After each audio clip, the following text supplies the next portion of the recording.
Now that you are familiar with what a narcissist is and the different types of narcissism, I'm going to talk about now the 5 tips on how to protect yourself from a narcissistic person. I'm also going to provide a bonus tip on how you can protect your tween or teen who is experiencing narcissistic traits. There are so many people out there that experience hardship and internal turmoil when in a relationship with a narcissistic person. That's why I thought it would be beneficial to provide some tips on how to safeguard yourself, how to protect yourself against the narcissistic person. First, it will be important to identify what type of narcissist you are dealing with. Overt, covert, antagonist, communal, malignant, seductive? Which one is it? If you're not sure, then be sure to watch my previous video where I talked about the 6 different types of narcissism. This way you know what to expect. You know what the traits look like, you know what the behavior looks like, and even though narcissistic traits are on a spectrum and can look very similar, there are different types, which means that there are slightly different behaviors or slightly different thinking processes that differentiate between, let's say, the overt narcissist versus the covert narcissist. It will be important to know what type of narcissist you are dealing with. So this way, you know what to expect. For instance, the covert narcissist will focus on how horrible they are, that they can't live up to their expectations or other people's real or perceived expectations. They fantasize that everyone in the world hates them. The focus for this particular narcissist, the covert narcissist, is the inner turmoil, that they are struggling, that they are the only one struggling, or they are the worst off, or everybody in the world, like I said, hates them, despises them, or wishes they weren't around. This inner turmoil is focused specifically on them. The ego centers on them, as if they can't explore other people's minds, other people's thoughts, other people's feelings. What's also interesting about the covert narcissist is that they deny interactions that are actually positive. So if they have a positive evaluation, maybe at school, or their boss gave them a wonderful review, it's almost as if they forget it immediately. They remember it enough to help treat the inner turmoil, to help treat their self-concept to feel better, but then it's as if it's erased. They forget about it and solely focus on how people despise them or how they're terrible and don't measure up. When faced with a covert narcissist, they drain you of your energy, drain you of your positivity. And what it does is it changes you. You begin to internalize this negativity. Defense mechanisms for the covert narcissist include denial, like we mentioned, that they can be aware of what happens if they are provided with a positive evaluation, but it doesn't last in the mind. It becomes erased somehow, and they continue to solely focus on what the negative aspect is of their life. Intellectualization.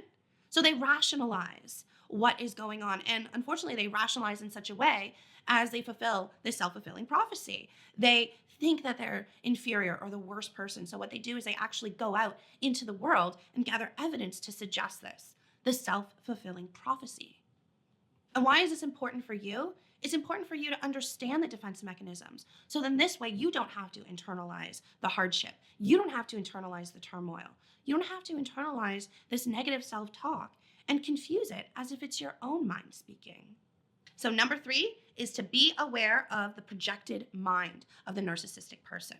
The narcissistic person, and this is across the board for all types, focus on their ego. They're the center of their world. Nobody else matters to them. And what can happen is this inner turmoil that is conscious or unconscious to the narcissistic person then becomes projected. So they're the center of their world. They're either focusing on how amazing they are, or on the other spectrum, how terrible and awful they are, but it's all about them. And then this becomes projected onto the other person. So usually we don't see a whole lot of positivity projected onto the individual. What we see is this internal distress, and internal harsh critic is actually projected onto loved ones, onto other people. This is where we get the devaluing piece. This is unconsciously broken off in the psyche and projected as if it's like a movie being projected on a movie screen, and it's projected onto the other person as if they are the terrible person, as if they are so awful, so inferior. And this creates, like I said, the internalized negative self attack, negative self talk for the loved one, for the person who is just trying to help the narcissistic person. So when this is projected from the narcissistic person to the loved one now becomes confused because they unconsciously internalize this negative self-talk and then begin to think, oh, am I actually inferior? Is it the case that I am stupid? Is what this narcissistic person saying actually true? So now you become confused. Now there's a problem because you can't differentiate yourself and the narcissistic person's projection. This confusion unfortunately leads to an unconscious and somewhat conscious emotional reaction where now the person might experience a decrease in their confidence, or this loved one might experience a decrease in their self-esteem. And now they're not too sure what to believe about themselves or what to think or if they can trust themselves. And this all stems from the projection from the narcissistic person. Overall, it is so important to note that the interaction with a narcissistic person, again, whether it's traits or whether this person is experiencing a clinical narcissistic personality disorder, this person will leave you feeling drained. Your mind will feel scrambled and confused, and you will be taking on an emotional burden. And now moving on to number 4, which is so important and so vital, is to focus on yourself, to remember yourself. Remember who you are. If you are able to separate who you are from the narcissistic person, then you're better equipped at remembering that your self-esteem doesn't have to decrease because you've interacted with a narcissistic person, that your confidence level doesn't have to decrease because you've interacted with a narcissistic person. If you remember who you are, you can maintain a sense of self and separate yourself from that narcissistic person. So you don't have to internalize, absorb what they're projecting. This can be done in a variety of different ways, but let's talk about 3 ways that we can do this to remember who we are. The first is to remember that you have intrinsic value, which means you hold value simply because you are human. You are not worthless. You are not devalued in any sense. You hold value because you are human. Number 2, confidence comes from within.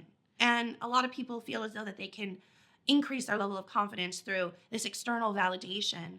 What other people say can increase their level of trust in themselves, which might be true for some people and is especially true for the narcissist. But for you, for the loved one, you don't have to find this external stimuli in order to increase your level of confidence. You can find trust within yourself. If you can remember the times you've made a decision and it worked out, that's building trust with yourself. And that's not something that you have to lose when you're interacting with a narcissistic person. And lastly, a way to remember yourself is through your self-esteem, which is associated with the beliefs that you hold, that you have for yourself. Such as, if you believe that you're a nice person, that doesn't have to change if you're interacting with a narcissistic person.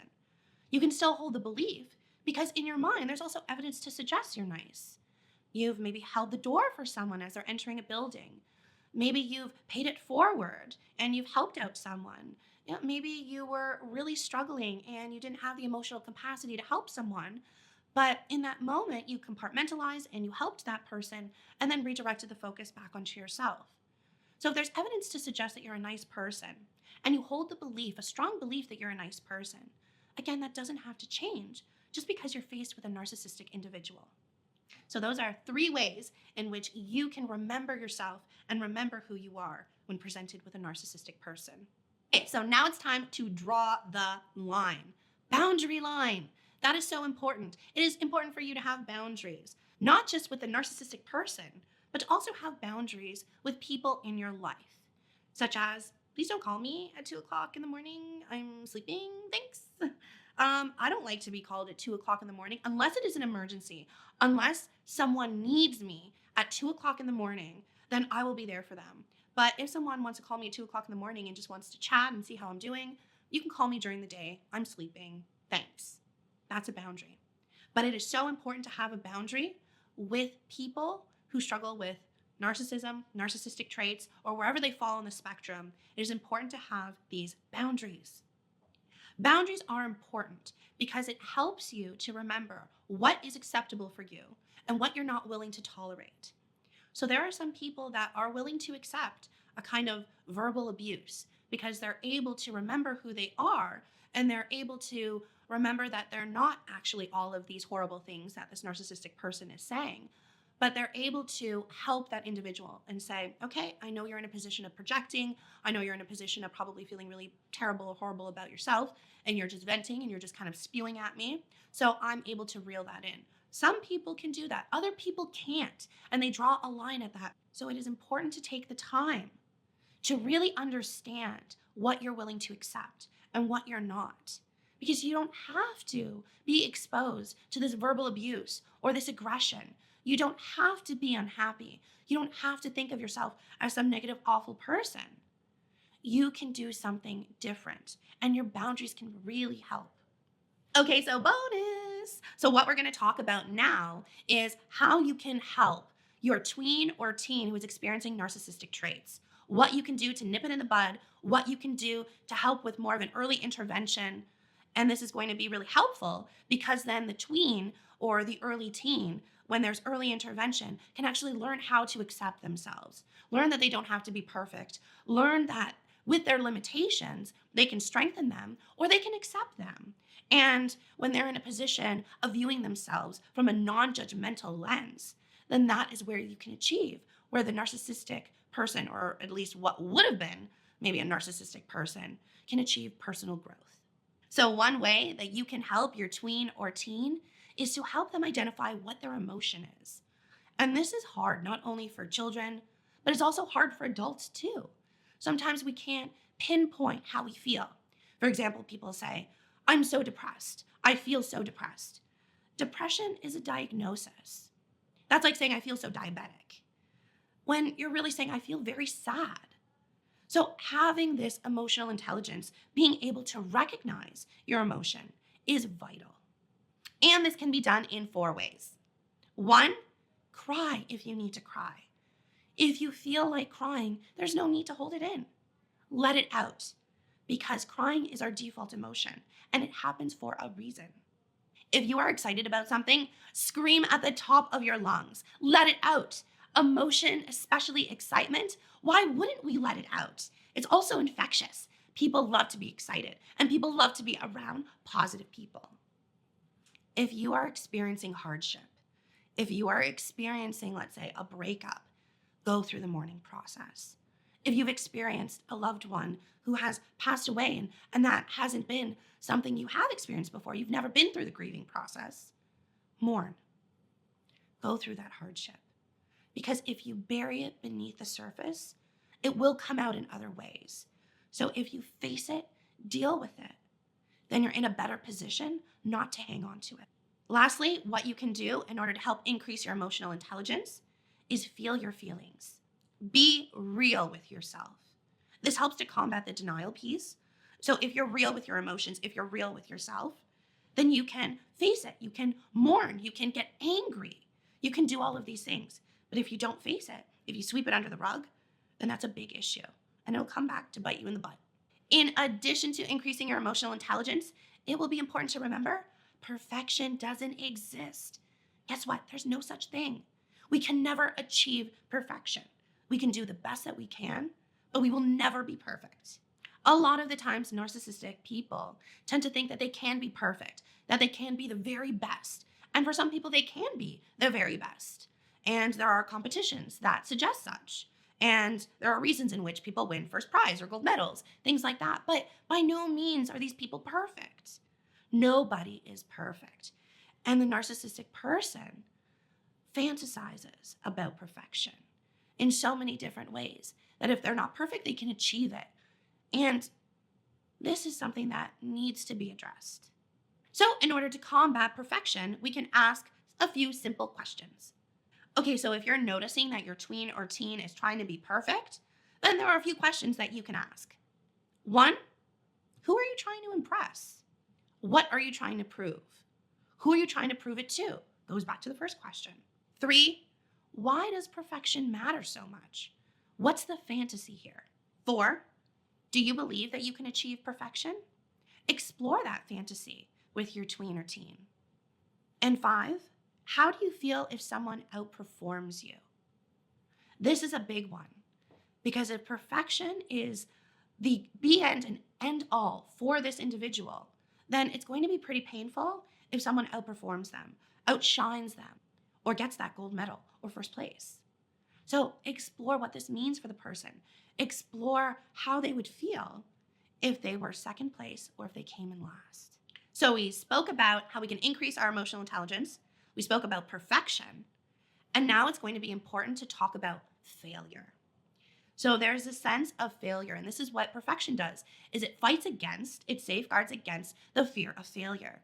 So exploring what failure is for your tween or teen, what their fantasy is, what they imagine might happen if they fail, is quite significant. We can talk about how humans are imperfect, that we make mistakes. The worst thing that we can do is not learn from our mistakes, and therefore we're doomed to repeat it again and again and again.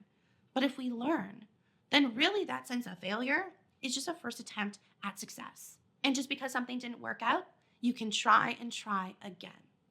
And lastly, we can emphasize that the devaluing piece, when the narcissistic individual devalues the other person as a means to safeguard themselves from their own internal turmoil or try to treat that internal distress, it actually is short-lived and it's not sustainable. And it doesn't really help building relationships with other people if you go around just devaluing them, making them feel small, making them feel inferior. So what we can do is we can combat this with our tween and teen by talking about the ways in which they, the tween or teen, can improve themselves. And not necessarily through external validation, but through more internal validation. So one way to do that is to really fight against the internalized harsh critic. And this can be done in a variety of different ways. One, you can talk to yourself and remember that there is evidence to suggest otherwise. So if you feel inferior or you feel as though that you didn't reach a level of expectation or you didn't get that grade on a test, that doesn't mean you can't achieve it again. Or that doesn't mean you didn't get a good grade on a test in the past. And you can use that evidence to suggest, well, hold on a second. You know, you're saying on one end of the mind, right? One piece of the mind is talking about how terrible you are and how maybe stupid you are and all of these negative, harsh things. But the other side of the mind remembers that there is evidence to suggest that you've done well, that there were projects or tests or assignments where you've gotten a really good grade. And really, this particular test or this particular project or evaluation might have been a one-off. Or you might be so harsh on yourself, but your evaluation is harsher than the evaluation you're receiving externally. Adjusting your mindset, adjusting the internal self-critic to allow you to grow and to build a non-judgmental sense of self. Secondly, like I briefly mentioned, it's remembering the strengths that you do have. Okay, so you might not be so great at math. That's okay, because maybe you do really well in history, or maybe you are very artistic, or maybe you really like baking, so you do very well in the kitchen, and you're creative, and you have a knack and a natural ability for it. Remember your strengths, because again, the whole story is you're not terrible, and the whole story is you're not so amazing on every level. What the reality is, there's a balance between things that we are good at and things we're not so great at. It doesn't mean we can't strengthen our limitations, but by no means, again, going back to perfection, are we perfect? And like I mentioned, you can strengthen your limitations. So you don't have to be in a position of devaluing other people, because then you can remember that you hold intrinsic value, that you have strengths and abilities, that you can also strengthen your limitations, and that you don't have to be your worst critic. That actually by promoting your well-being, by promoting a sense of self, and this is seen in the video that I released a little while ago talking about the ways in which you can increase your happiness, is that you can focus on the positive things. You can focus on your positive abilities, and that can change your mindset, and that can alter the way in which you perceive yourself. You might view yourself actually in a more positive light if you redirect the focus either on the balance or redirecting the focus onto the positive aspects, the genuine positive aspects or character traits of yourself. Well, I want to thank you so much for listening, and I want to thank you for your ongoing support. If you like this video and you'd like to see more videos like this, please give it a thumbs up and subscribe to my channel. And while you are eagerly waiting for the next video, please watch this video where I discuss addiction.